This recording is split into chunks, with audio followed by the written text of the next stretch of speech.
I've had my main for long enough that it's not as anonymous as it could be, and I would like to remain so as much as possible here.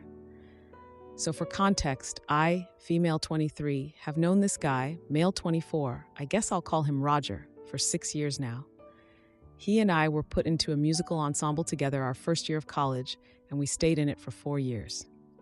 This group is also where I met my boyfriend, male 24, and where my boyfriend met Roger also. There were a couple other guys in the group, and we all were and have remained pretty good friends, especially since the other 4, including my BF, are in a band together. They continued after college. I wasn't excluded from this group, I just really wasn't interested in the time commitment, so I declined to join when they started out. They have actually become pretty well known in our local scene. They're a really talented group. Anyways, onto the current situation.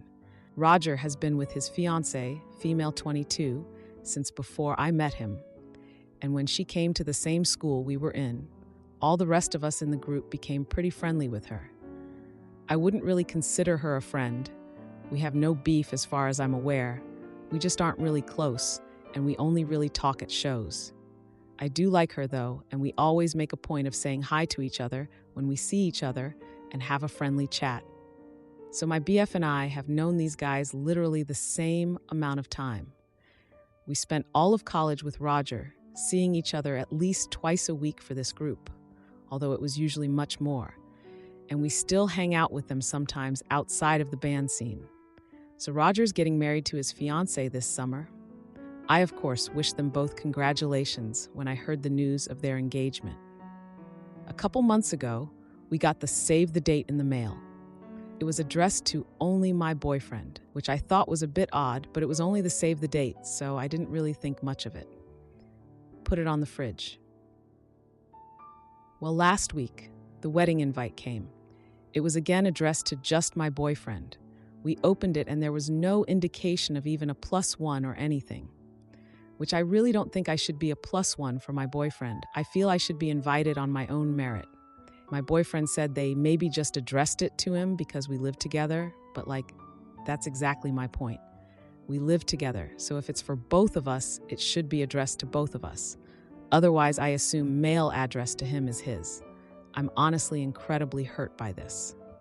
I guess it's fine if they don't really see us as friends, but I still feel like the fact that they know my boyfriend and I both live here, and they know I'm expecting to be invited, seeing as everyone else from this old group makes this feel like a real punch in the gut. So I guess my question is twofold, actually. Am I the idiot for being offended by this in the first place? And would I be the idiot if I asked them why I wasn't invited? Now for the 3-month update. Hi everyone. This is a throwaway. I used it previously to ask about this situation on Am I the Idiot a couple months back. But as the event is approaching, my fiancé is starting to make me question if I'm actually reading the situation right, and I just would really like to get some other takes on the situation. So to summarize my previous post, we have friends, unsure on that one, getting married this weekend. The question of my last post was about the fact that my name was not on the invitation that was sent to my fiancé's and my apartment. My fiancé and I met each other at the same time as we met the groom, and we got together about a year and some change later.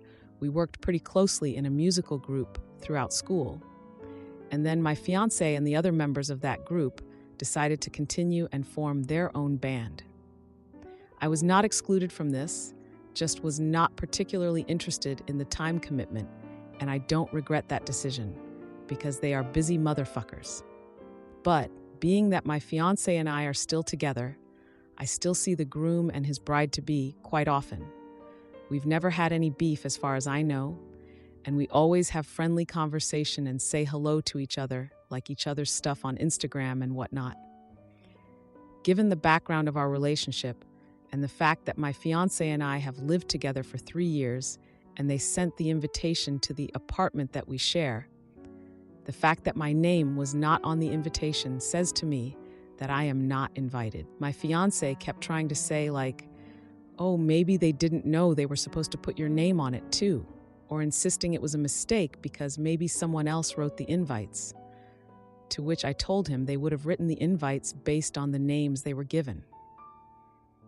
I asked if I would be TA if I asked them why I wasn't invited, to which I was told I would be, and I was probably right I wasn't invited. Though others did agree on how insanely rude it was of them. I accepted that answer, and while I still feel the whole thing was rude, I've let it go and I don't plan to talk badly about them or to them or cause any drama because it's up to them who's at their wedding. They won't be at mine. My fiancé accepted. I was right about the situation. After another person from this group also recently sent out save the dates for his wedding, and both our names were on the invite. And I pointed out to him a month before we'd received an invite from one of my fiancé's friends. I'd only met a couple times, and both of our names were on the invite. But I digress. The purpose for today's post is that the wedding is this weekend. For some reason, my fiancé keeps asking me if I'm going. Apparently, he asked the groom, and he was told verbally that I am invited. But given the fact that my name was not on the invitation, nor was it on the save the date we received earlier, I really can't just go off of that as enough evidence that I am welcome there. I really believe that if I was invited, after my fiancé asked why my name wasn't on the invitation, one of them should have reached out directly to me if they actually are expecting me to show up. But they haven't. And for some reason, my fiancé believes they're expecting me to be there. And he keeps saying he doesn't want to have to explain to people why I'm not there. And I keep telling him there isn't anything to explain. I wasn't invited. But here's where I'm conflicted. I truly do not want to start drama surrounding their wedding. I respect their decision not to invite me if that's how they want their day to be. I don't think anyone should ever have to invite somebody to their wedding that they don't want to. But I also am fully aware that there are going to be several people there who are close to my fiancé and I as a couple who are going to wonder why I am not there. And it may cause a fuss if anyone asks the bride and groom directly, which I realize may come off as main character syndrome. I don't really think people will be that concerned about where I am, but my fiancé and I go everywhere together, so my absence will definitely be noticed by our friends. And some of them aren't good at knowing when to just let things be. And so I genuinely have no idea what to do here. Here are the options I can see right now. Take my fiancé's word for it that they do want me there, despite everything saying the opposite, and show up, risking being unwelcome and possibly upsetting them on their wedding day. Don't go. Come up with a fake story for my fiancé to tell everyone so that nobody will try to go poking for gossip. Don't go. Tell my fiancé to either just state the truth, that I wasn't invited, or he can come up with a story on his own if he's not comfortable with that. I'm leaning towards option 3, which honestly does feel kind of petty. And my reasoning is that if they didn't want people to ask why I'm not there, they should have invited me to be there, which definitely is a bit petty. But I just don't see why I should lie for them when they don't even respect me as my fiancé's long-term partner, who they have spent many years getting to know, let alone as a friend to them. What do you guys think? Is there another option here where I don't feel like I'm being a doormat while also avoiding coming across as a jerk? Or is this one of those situations where I can really only have the high ground if I cover for them because it's their wedding day? Any thoughts and advice welcome, please, and thank you. And feel free to ask any clarifying questions if anything doesn't make sense or if it seems like anything is missing. Also, there is one detail I couldn't quite figure out where to fit in here. But when we initially received the invitation, the second envelope for their wedding addressed to just my fiancé. I talked to a friend of mine about it, who vaguely knows who the couple is, because I wanted to ask someone who wouldn't bring it up to them if I was overreacting. And she ended up telling me last month that she found out a different friend of hers, who was really good friends with the bride all through school and thought they still were friends, was also not invited. I'd a cake if that makes much a difference in the overall take of the situation, but it does seem relevant. Now for the update. Hi all. This is not a very interesting update, but several people asked for one, so I thought I would just explain how things went yesterday. So first of all, I'm very glad I didn't go. My fiancé was quite unhappy when he came home from the wedding and told me I was onto something. Turns out, I was not the only partner that was missing. But my fiancé is still a bit confused by the whole thing because it struck him as really weird who didn't have their partners there. Plenty of people did ask about me and where I was. My fiancé just kind of generically told them I couldn't make it. But the bride and groom did not ask about me, though the groom came up to my fiancé and said something about "can't wait for your wedding," which is what made him realize I was right about the whole thing. None of the bridal party, many of whom we know well, asked about me, which also stood out to him, considering how many of the guests did. One thing that strikes me as odd is that my fiancé confirmed there was no designated seat for me, but there were a lot of empty seats, which leads me to wonder if they knew how entirely confusing and weird this was, and they were preparing for people's spouses that weren't invited to show up and play it off by having a seat available. I don't know. That's pretty much it. The whole thing honestly feels even more confusing after the wedding, but I do at least think it's pretty clear that I was right and made the right decision in not going. No real drama happened, and I'm not going to really bother to try and find out more from them or from anyone else, but it is disappointing to say the least. My fiancé is pretty disappointed too to find how little these friends respect not just me as a person, but me as his partner. But that's just how it goes sometimes, I guess. I really just wish they had been direct, even if the reason they gave was a lie, that I wasn't invited. I would have understood if they said it was a matter of numbers, but the way they went about this just seems so pathetic and cowardly to me. But it appears as if we weren't the only long-term couple they did this to, so I think it says a lot more about them than it does about me. Thanks to everyone who gave advice and offered different perspectives. I'm super thankful I posted here because you guys really helped me feel confident in my read on the situation, and you all helped me make the right decision to avoid the most drama or embarrassment. Now for a few important comments. Did the groom ask where OP was and just invite the groom's wife to OP's wedding? He didn't ask where I was. He said to my fiancé he was excited for our wedding, but did not ask about me, and no one in the bridal party asked him about me, even though plenty of our other friends did, which leads me to believe they all knew I wasn't invited. If he had asked where I was before or after making that comment, then I think it could be interpreted the way you're suggesting, but he did not ask about me at all, just made a comment about expecting an invitation to our wedding, even though I wasn't there at his, and he didn't seem to think that was strange. We just got engaged at the end of June, so we have not set a date yet. It's not as though they received an invitation to ours already, but he expects to be at ours even though he and his wife did not deem me worthy enough to be at theirs. Her fiancé sees the best in people and why he went to the wedding. He is, and he does. It's something I love about him, but I do feel sad that he had to go and see for himself. I imagine it was a bit more hurtful to him to realize it then than if he'd accepted it before and chosen to stay home. I don't fault him for going, and I understand why he would think they wouldn't do this. I also was surprised. And on the other hand, if this was just some major etiquette blunder and they would have asked about me, then the misunderstanding could have been explained there, and it would have been harder to clear if we'd both skipped it. But at least now we both know these aren't people who respect us, and we can move forward accordingly. Only women were excluded, and maybe because they were too pretty. I suppose that's a thought. That didn't occur to me. The partners that my fiancé said were not. They are very pretty, in my opinion, though none of us look anything like the bride. I can't confirm this because it didn't occur to me to ask my fiancé, but all of the names he listed of people that were missing that he expected would have been invited with their partner were girlfriends. I am probably going to ask them about it next time I see them, just to find out if they had the same questions about the situation as I did.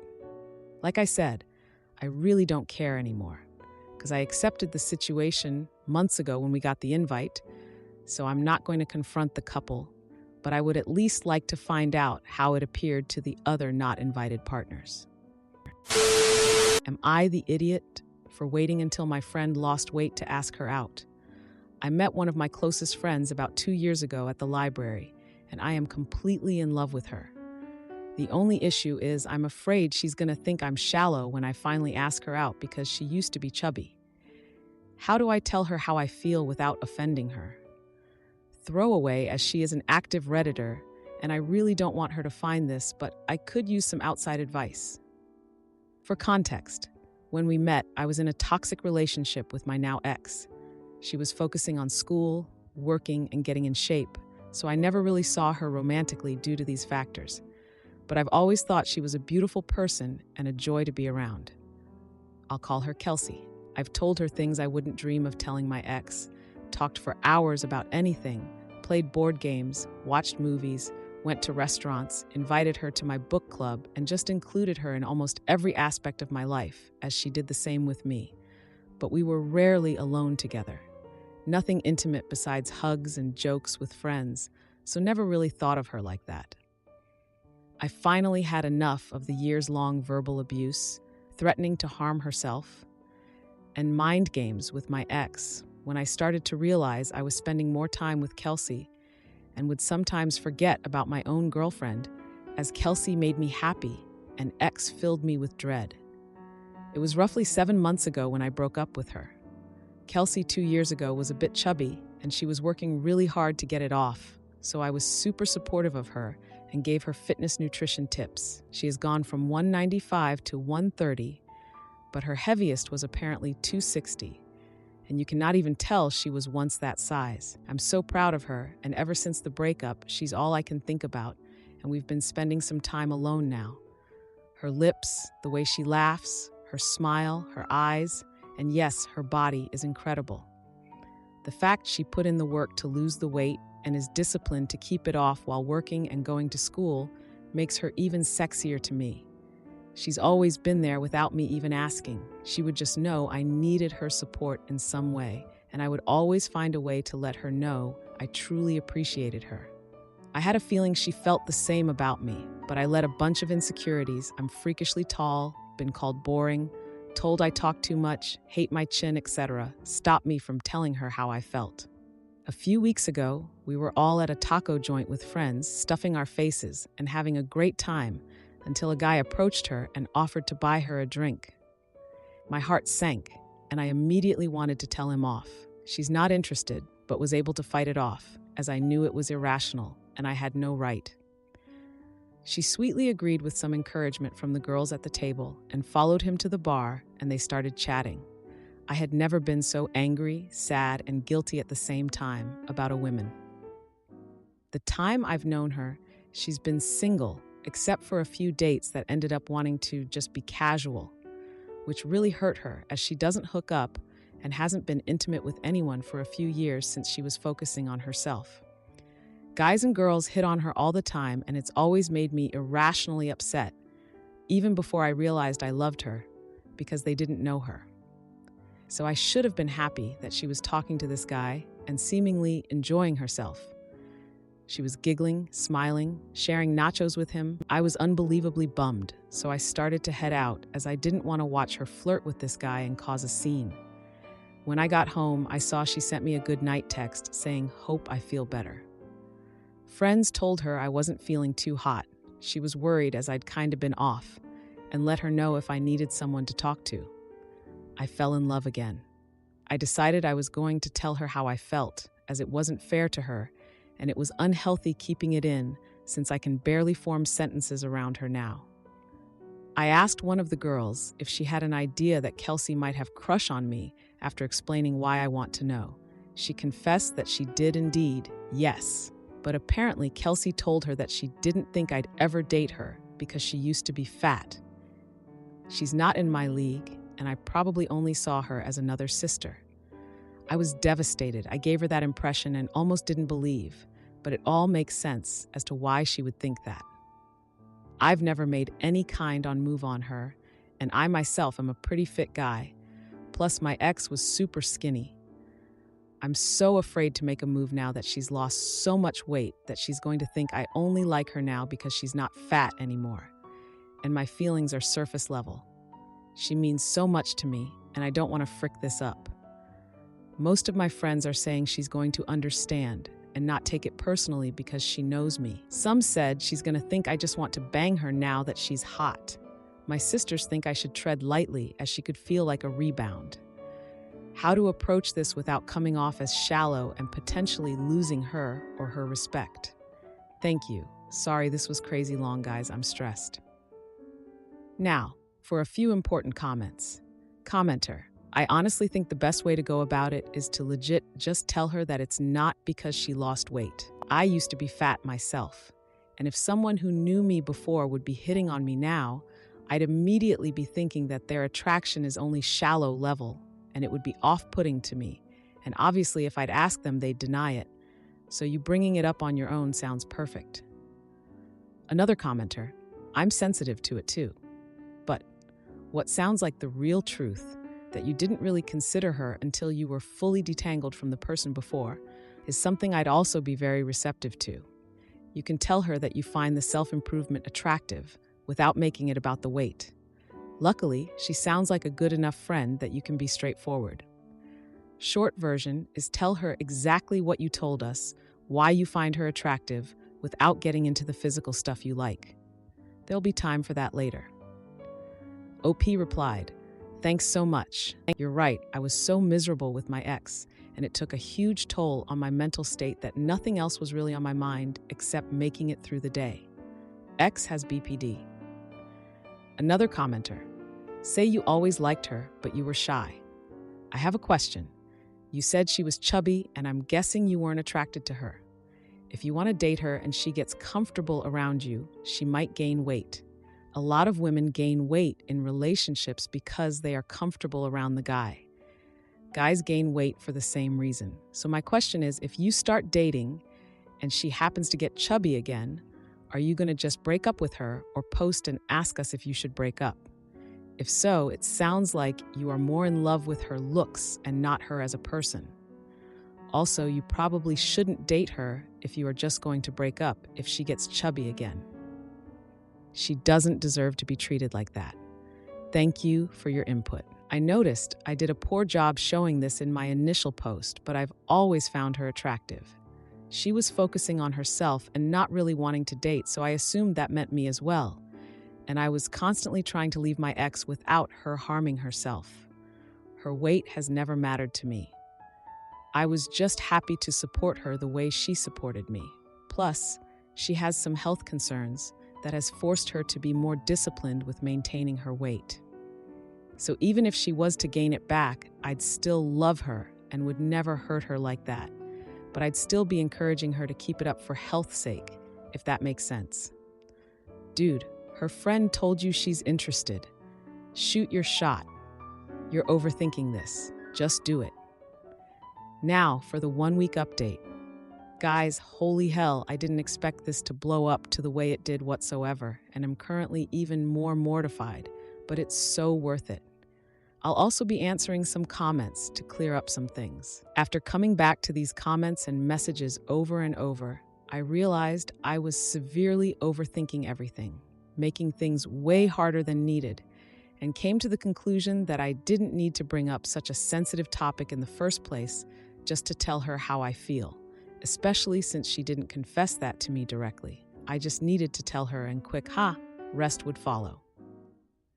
I texted her the next morning asking if we could grab a bite, just us two sometime that coming weekend. Had something important to tell her, and that I missed her, which was true.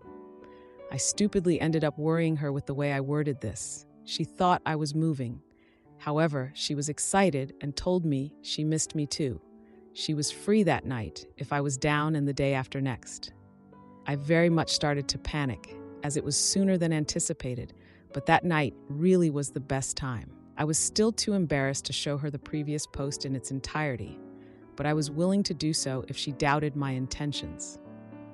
To keep this brief, I'll spare the mushy details, but we met at her favorite tea shop, caught up for a while, then she actually outright asked me what I needed to tell her. It took me a bit to articulate everything, since I was actively trying not to stutter like a dweeb, but I told her most of what I originally posted. I've had feelings for her even before the breakup and just didn't know how to tell for so many reasons. I told her the important ones, but that she's always on my mind. I've always loved how kind, caring, thoughtful, dedicated, and just all around amazing, on top of being so beautiful. She made me realize sacrificing my happiness to keep someone that hates me alive was unhealthy, that I deserved to be happy, and I was happiest with her. No one brightened my day like she did. She looked preciously stunned for a moment after I was done and was tearing up a bit at this point, but proceeded to tell me she's felt the same since we met and had a tiny feeling I liked her. However, she didn't think I'd be interested in dating her since we were such close friends. Plus, the toll my ex put on me meant I probably needed some time to recover, but she was just so happy I actually had the guts to tell her how I felt as she was never going to tell me. So we both kind of awkwardly laughed for a bit. We talked for a while more, and I was so overjoyed, relieved, and super nervous as the mood immediately shifted to something newly intimate. But I did end up asking to take her out on a real date whenever she was ready, as I did just lay a lot on her. Long story short, as a lot has happened since then, she's now currently my girlfriend. We're taking things super slow. Our second date is in a few days, and I'm kicking myself for not telling her sooner. She hasn't mentioned her weight at all, and I will be 100% showing her the post if she ever does. So now I'm really glad I didn't start off with that. I'm so thankful for each and every one of you, for your feedback, encouragement, support, and couldn't have done it without you guys. Serious rock stars over here. Now for a few important comments. Pithy username here. That's a great update on which to quit Reddit for the day. Congratulations and good luck. Congratulations, man. Be there for her and treat her well, and always be there to listen and support her during inevitable downtimes. Am I the idiot for seeking full custody of my daughter after my husband's paranoia drove him to place tracking devices in her belongings? I am dyslexic and have always been bad at grammar, so excuse me, please. This is non-US. Okay, so my husband has been dealing with some major issues. We have not yet figured out what it is, but he has been dealing with certain delusions. For example, it all started 6 months ago when he was convinced he had caught me cheating because he found a document saying so on my laptop. When I arrived home and he tried looking for it to show me, he obviously couldn't find it. He is going to therapy, but as of right now, we are technically separated and living in different rooms. It's just because this keeps happening. A certain insecurity eats itself into my husband, and he becomes convinced that it's the truth. He either dreams proof, or he just convinces himself that anything is proof. I like what he does with the therapist, but I honestly don't see it getting better. Last week, he was mad at our daughter, 15, because she didn't want him to drive her to prom and make pictures with her. When I went to ask her, she said that was not true. She had talked to her dad about what she would like to do when she graduates in 2 years. Her father just got really mad at the perceived slight. The problem is that he keeps talking to people about the issues. I was already wondering why so many mutuals stopped responding to me. But apparently they all think I am an awful human being and terrible spouse. I just want to tell people what is going on. Also, so they are aware that my husband is basically lying to them, and for them to tell me delusions that he might be having that I don't know. But at the very beginning of his therapy, he begged me not to tell anyone because people would think he is crazy. My sister said that it would also be a jerk thing to do that would basically feed into his delusions. I just feel like I am done. Am I the idiot? Edit. We already did a brain scan/MRI and nothing was found. Now for a few important comments. Obviously, I am not in the medical field, but I can't describe them as anything else, mainly because we have not done any of the things he convinced himself of. For example, he was convinced our oldest daughter, 19, was pregnant because she said no to sushi. She was just not in the mood for raw fish. So my husband obviously became obsessed with the idea that our daughter was pregnant. He would go to full rants saying how dare she, we gave her everything, etc. Now for the 5-month update. First off, thank you all for your feedback and support. I took some time to process everything, And honestly, I was at my breaking point. The situation has escalated in ways I never imagined, and I've made some tough decisions. After I posted, things started to unravel quickly. About 5 months ago, when my husband's behavior first started escalating, I quietly consulted with a lawyer here. At that time, his delusions had begun to affect our daily lives, and I knew I needed legal advice. The divorce process requires a period of legal separation before the divorce can be finalized. We initiated this process, and I requested full custody of our 15-year-old daughter, given her increasing fear of her father. The court was also concerned and ordered a psychological evaluation for my husband to assess his mental fitness for parenting. A few weeks into the legal separation, my husband's paranoia worsened. He started placing Apple AirTags in my car and in our 15-year-old daughter's backpack, tracking our every move. My daughter was the one who found the AirTag in her bag and was terrified. When I confronted him, he insisted it was for our safety, but it was clear to me that his paranoia was spiraling out of control. This incident deeply affected our daughter, who began refusing to see her father.